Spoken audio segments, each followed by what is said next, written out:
Olá, turmas! Estamos diretamente aqui do Centro de Mídias de Educação do Amazonas para mais uma aula do nosso componente de Geografia. Eu sou a professora Sandréia Cascais, professora desse componente. Vamos verificar o número e objeto de conhecimento desta aula.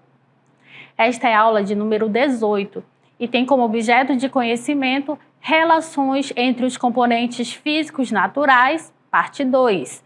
No detalhamento, estaremos estudando sobre domínios morfoclimáticos brasileiros: amazônico, Mata Atlântica, Cerrado, lavrados ou campos roraimenses, pradarias, mares de morros, araucárias e caatingas. Então, vamos lá para a nossa aula.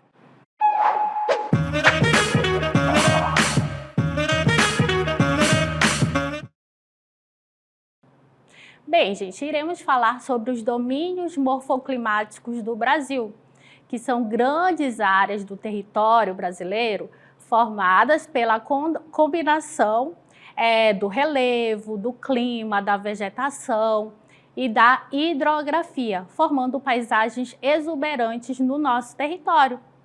Gente, pensem no território brasileiro como se fosse uma casa enorme, cheia de cômodos. Cada um desses cômodos nós vamos ter uma decoração diferente, características diferentes, nós vamos ter temperaturas diferentes, e assim são os domínios morfoclimáticos no Brasil. Nós vamos ter áreas no território brasileiro com um clima quente e úmido, como do domínio morfoclimático amazônico. Nós vamos ter áreas secas no território brasileiro, como as áreas do sertão. Nós vamos ter lugares com campos abertos, como as áreas onde estão o Cerrado brasileiro. Nós vamos ter até áreas frias, né, com temperaturas mais amenas, como na região sul do nosso país. Então, observem o mapa dos domínios morfoclimáticos do Brasil. Observem a área de abrangência de cada um desses domínios morfoclimáticos: o equatorial amazônico, o cerrado, o mares de morro, a caatinga, a mata de araucárias e pradarias. Então, durante essa aula, nós estaremos destacando as principais características de cada um desses domínios, a área de abrangência deles. Então, vocês vão conseguir perceber que, entendendo as características de cada um desses domínios, vocês também estarão entendendo a diversidade da riqueza natural, a diversidade de paisagens que tem o nosso território brasileiro. E aí a gente vai verificar, para início de conversa, a gente vai verificar a definição de domínios morfoclimáticos. Acompanhem comigo. Os domínios morfoclimáticos são grandes áreas do território brasileiro que apresentam características uniformes. Então, essas características são de clima, relevo, vegetação, hidrografia e solo. Ou melhor, os domínios morfoclimáticos são grandes áreas do nosso território que vai reunir 4 coisas principais: o relevo, a vegetação, a hidrografia e o solo.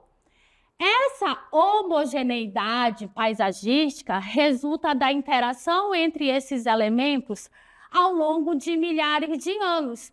Então, cada um desses domínios, eles vão ter características que parecem que se repetem na paisagem, como se fosse um padrão. Isso é que nós chamamos de homogeneidade paisagística. E essa cara, né, dos domínios morfoclimáticos, digamos assim, essa cara da paisagem, desses domínios, ela não surgiu assim de uma hora para outra. Essas características das paisagens, elas foram sendo moldadas ao longo de milhares de anos, né, com a interação entre esses elementos. Com essa interação, essa convivência, digamos assim, entre o relevo, o clima, a paisagem, a hidrografia, que foram moldando essas áreas do território brasileiro, né, formando esses domínios morfoclimáticos do Brasil. Nós vamos entender agora a classificação desses domínios que foi feita por um geógrafo chamado Aziz Abi-Saber. Então, Aziz Abi-Saber, ele foi o geógrafo que fez essa classificação dos domínios morfoclimáticos do Brasil. Em 6 domínios morfoclimáticos, ele classificou o território brasileiro. Aziz Abi-Saber foi um dos geógrafos mais renomados do Brasil, considerado referência em geomorfologia, climatologia e estudos ambientais. Entre essas grandes regiões, também nós vamos encontrar as faixas de transição, tá? Então, entre o Cerrado, a Caatinga, o domínio morfoclimático amazônico, as pradarias e os outros demais 6 domínios morfoclimáticos, nós vamos encontrar essas faixas de transição, que são áreas de contato entre esses domínios. Então, elas vão trazer ali, essas faixas de transição, elas vão trazer ali essa mistura das características dos domínios que estão mais próximos, dos domínios vizinhos. Vamos acompanhar as características de cada um dos domínios morfoclimáticos do Brasil. Primeiramente, o domínio morfoclimático amazônico. Onde ele está localizado? O domínio morfoclimático brasileiro, ele situa-se predominantemente na região norte do Brasil e é o maior das 6 unidades paisagísticas do Brasil.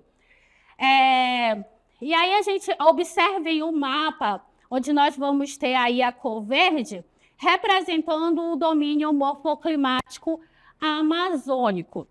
Em seguida, vamos verificar o clima que se destaca dentro desse domínio morfoclimático. O domínio morfoclimático amazônico é caracterizado aí pela presença do clima equatorial, onde nós vamos ter o quê? Nós vamos ter uma região aí que é onde há a ocorrência de temperaturas altas e bastante umidade, que essa é a principal característica do clima equatorial.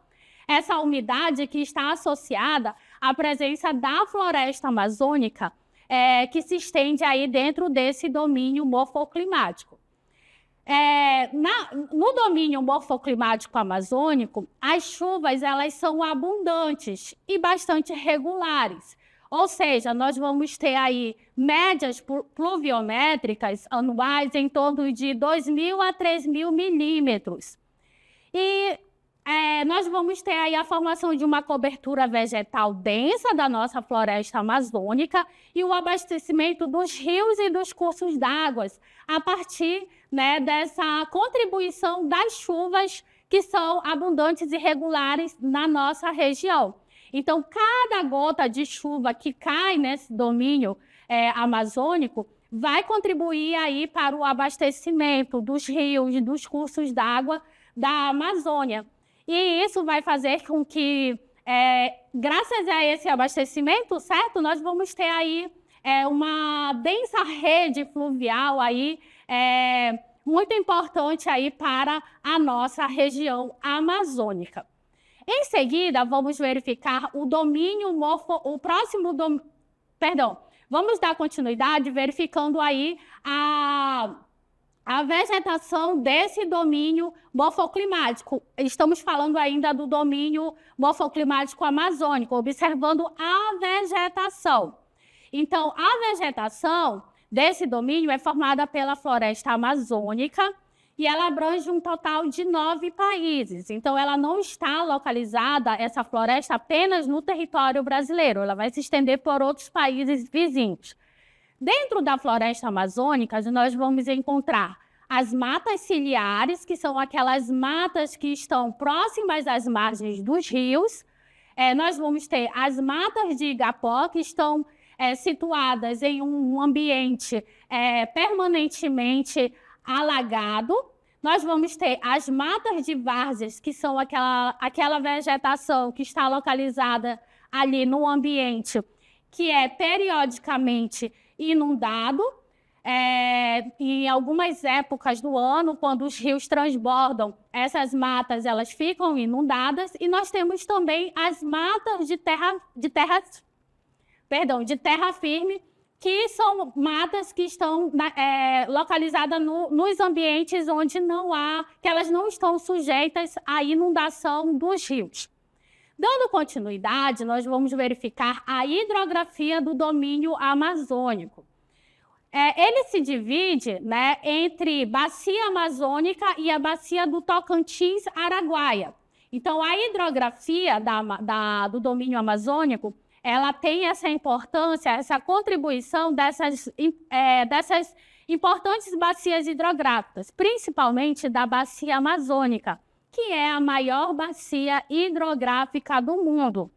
Então, nessa bacia, nós vamos ter aí o principal rio dessa bacia, que é o Rio Amazonas, o maior rio do mundo em extensão e em volume de água também. Esse rio, né, que é o principal rio da bacia amazônica, que ele nasce lá nas terras peruanas e ele vai desaguar lá no Oceano Atlântico, onde está localizada a sua foz. Então, o Rio Amazonas, que é o principal rio, ele também ele tem a contribuição de centenas de afluentes e subafluentes que vão ali formar essa densa rede hidrográfica no domínio amazônico. Temos também a contribuição da bacia do Tocantins-Araguaia, que é considerada a maior bacia hidrográfica do Brasil. E aí a gente vai verificar a contribuição do rio Tocantins e do rio Araguaia, formando aí essa bacia. O domínio amazônico, ele tem aí como característica da sua hidrografia essa contribuição dos principais rios que vão banhar essa região, que nós temos a contribuição do Rio Amazonas, do Rio Negro, do Rio Tapajós, do Rio Madeira, do Rio Tocantins e do Rio Araguaia. Dando continuidade, vamos verificar o relevo do domínio amazônico.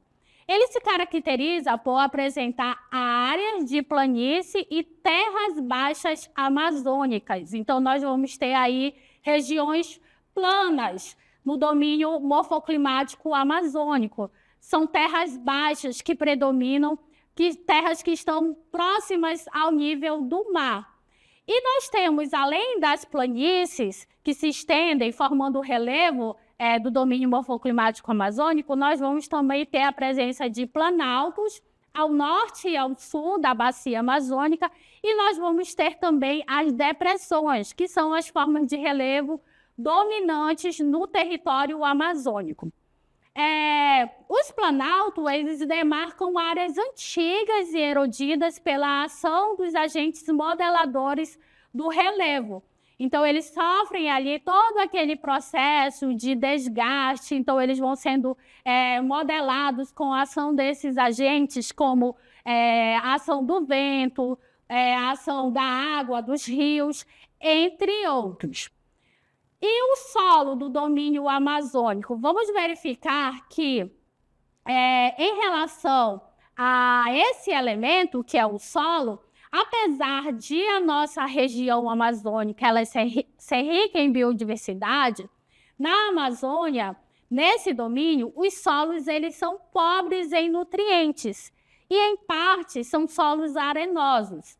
Eles possuem material orgânico depositado, proporcionando a fertilização, principalmente aí nas áreas de várzea. Os solos mais férteis, eles estão nas áreas de planícies fluviais, por conta das águas dos rios. Bem, vimos as principais características do domínio amazônico, e a gente vai verificar as características do próximo domínio, o domínio mares de morro. Então, a gente vai verificar que esse domínio ele está localizado ali na parte leste do Brasil, que se estende ali desde a região nordeste até a região sul. Observem no mapa a área de abrangência do domínio mares de morro, destacado aí com uma cor um tom de rosa. Para mim, aparece um tom de rosa. Esse domínio ele abrange quase todo também o estado de São Paulo. Esse domínio morfoclimático ele tem paisagens diversas, características diversas.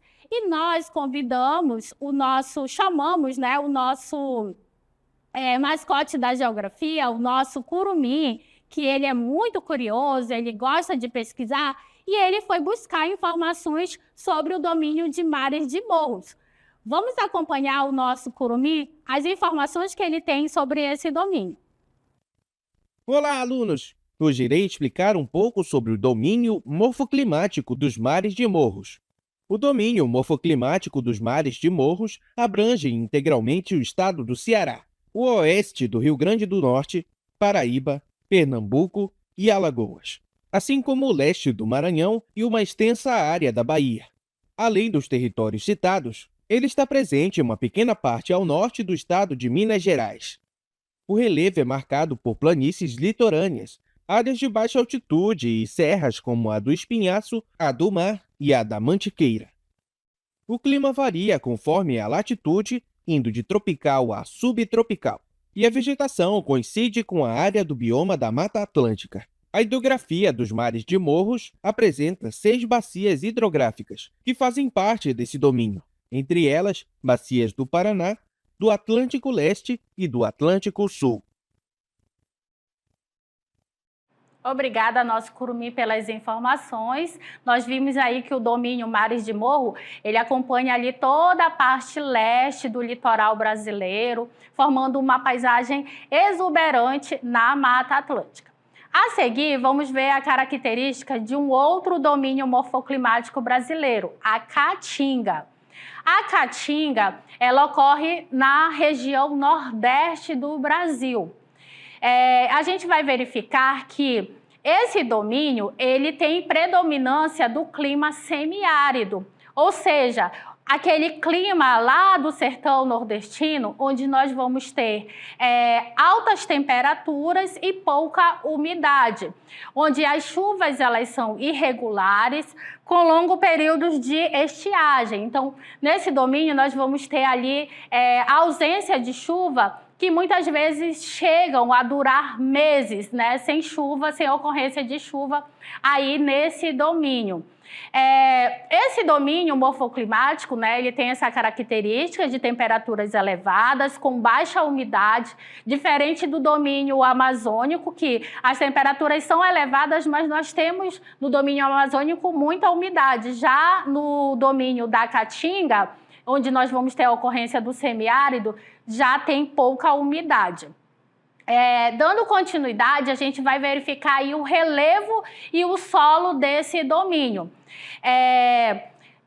Indica a intensa ação de agentes erosivos que ocorrem no domínio da Caatinga. Os solos, eles variam conforme a localização e o relevo. Existem áreas com solos férteis e com baixo teor de nutrientes, além de pedregosas, dificultando o desenvolvimento de vegetação densa e limitando as atividades agrícolas. E aí nós vamos ter, dentro desse domínio, a Depressão Sertaneja São Francisco, que é a principal unidade de relevo que caracteriza o domínio da Caatinga. A Caatinga, a gente vai verificar, a vegetação, ela tem esse nome, Caatinga, que é um termo, né, que tem origem na língua tupi, onde Caatinga quer dizer mata branca, devido a essa aparência esbranquiçada que a vegetação ela fica durante os períodos longos de estiagem. Quando passa meses sem chover, a vegetação ela fica com essa aparência acinzentada. Então, a Caatinga ela é formada por plantas que estão adaptadas ao calor e aos longos intervalos sem chuvas, que nós temos aí as plantas xerófitas, né, que são plantas que têm ali um sistema próprio de adaptação para essas condições de temperatura elevada no domínio da da Caatinga. As plantas, elas têm uma característica também chamada de caducifólias, porque elas perdem as folhas em determinados períodos do ano, nesses períodos secos. A caatinga, a vegetação, ela apresenta raízes longas destinadas à absorção de água. E algumas das plantas, elas têm espinhos para a defesa de animais principalmente. E aí nós vamos ter um tipo de planta bem característico do domínio da caatinga, nós vamos ter os cactos.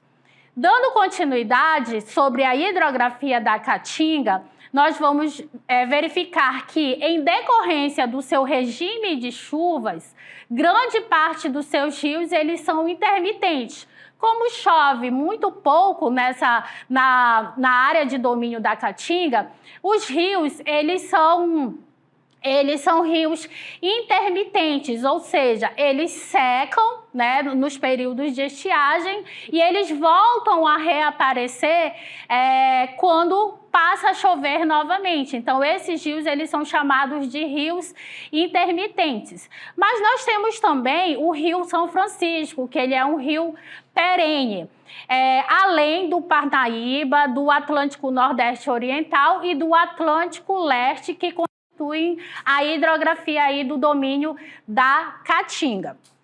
Em seguida, vamos verificar as características do domínio morfoclimático das araucárias, observando a localização desse domínio, que vai abranger ali os estados da região sul do nosso país.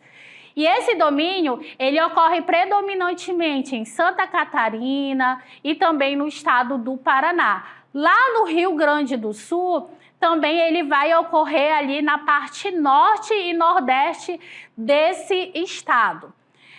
O clima e a vegetação do domínio das araucárias se caracteriza por apresentar ali,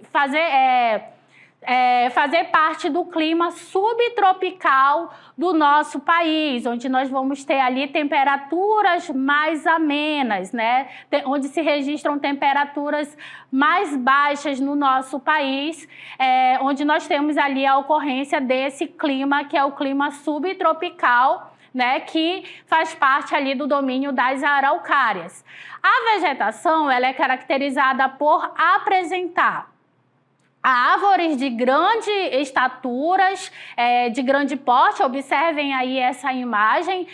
Nós temos uma paisagem aí com uma vegetação acicufoliadas, onde nós temos essa vegetação com folhas em forma de agulha. O pinheiro do Paraná, ele é um tipo de vegetação bem característico do domínio das araucárias. E quanto ao relevo e o solo do domínio morfoclimático das araucárias, a gente vai verificar que nesse domínio nós vamos ter terrenos elevados que formam os planaltos e as chapadas. Nós vamos ter solos com elevado grau de fertilidade também aí nesse domínio, principalmente com o solo da terra roxa, e isso é propício para o desenvolvimento das atividades agrícolas aí no domínio das araucárias por conta desse solo bastante fértil. Quanto à hidrografia do domínio das araucárias, vamos verificar que a área desse domínio ela é compreendida pelas bacias hidrográficas do Paraná, que tem aí a bacia do Paraná tem um grande potencial para a geração de energia hidrelétrica, e é nessa bacia que nós vamos ter ali a usina hidrelétrica de Itaipu, que é a maior usina hidrelétrica do Brasil. Nós vamos ter também a contribuição da bacia do Atlântico Sudeste e Sul e também da bacia do Uruguai. Bem, dando continuidade, vamos verificar agora, após verificarmos do domínio das araucárias, vamos conhecer as características do domínio do cerrado. O cerrado, a gente vai verificar que esse domínio ele vai ali se destacar, vai ali aparecer na região centro-oeste do nosso país, partes de Minas Gerais, do estado de Tocantins e do estado do Maranhão. E aí a gente vai verificar algumas características também desse domínio. Quanto ao clima, a gente verifica que no domínio do Cerrado, o clima ele é tropical sazonal, né? Então, nós vamos ter ali a ocorrência de duas estações definidas, o verão chuvoso e o inverno seco. O relevo ele se caracteriza pela presença de planaltos com chapadas e solos profundos, onde nós vamos ter ali os latossolos. Quanto à vegetação do domínio do Cerrado, o Cerrado ele é considerado uma savana brasileira, né? A savana brasileira, perdão, e ele é o segundo maior domínio morfoclimático do Brasil depois da Amazônia. Então, nós vamos ter uma vegetação com a presença de árvores que tem características de serem retorcidas, tortuosas. Nós vamos ter ali a presença de gramíneas e de bastante arbustos que são resistentes. No domínio do Cerrado, ele tem como característica de ser a principal fronteira agrícola do Brasil.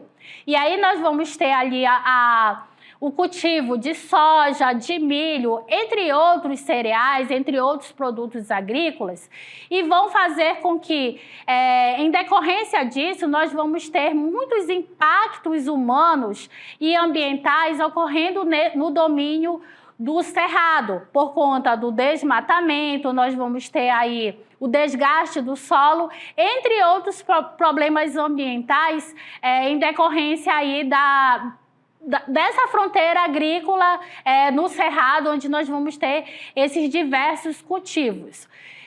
Também nós vamos verificar o domínio morfoclimático das pradarias. Esse domínio ele ocorre no sul do Rio Grande do Sul, né? Vocês podem observar no mapa. Tem como características em relação ao clima a ocorrência do clima subtropical úmido, com estações bem definidas. Quanto ao relevo, se caracteriza pela presença de campinas suaves e colinas.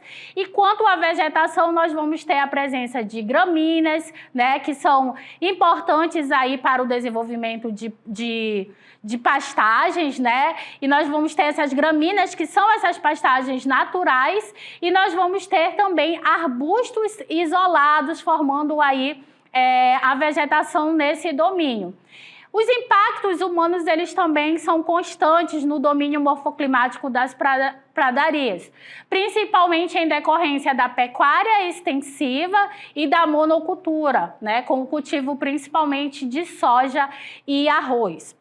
Então, nós vimos aí as características desses 6 domínios morfoclimáticos e também nós vamos verificar as características das faixas de transição dos domínios morfoclimáticos, que são as áreas de contato entre domínios, que vão trazer ali essa mistura de características dos domínios que estão mais próximos. Então, nós temos de acordo com a classificação de Aziz Absaber, nós vamos ter 3 faixas de transição. A Mata dos Cocais, que está localizada entre os domínios do Cerrado, da Caatinga e o domínio amazônico. E aí vocês podem observar aí a letra A no mapa, indicando aí onde é a ocorrência da Mata dos Cocais. Nós vamos ter a faixa de transição chamada de Agreste, que está situada entre os domínios da Caatinga e dos Mares de Morro, aí na sub-região do Nordeste, que é a zona da mata, e aí no mapa está representada aí pela letra B, onde há a ocorrência dessa faixa de transição. E aí a gente vai ver também o Pantanal, que é uma outra faixa de transição. O Pantanal ele está localizado entre os domínios amazônico e do Cerrado, no território brasileiro, e também do Chaco, que recobre países vizinhos, como a Bolívia, a Argentina e o Paraguai. No mapa, vocês podem observar aí, representado pela letra C, a área de abrangência aí do complexo do Pantanal Mato Grossense. Então, nós temos 3 faixas de transição que estão ali entre os domínios morfoclimáticos do Brasil. Entender as características desses domínios é de grande importância, porque a partir daí nós conseguimos entender que o nosso país ele tem uma diversidade de paisagens naturais, paisagens bastante exuberantes. Finalizamos nossa aula por aqui. Até a próxima!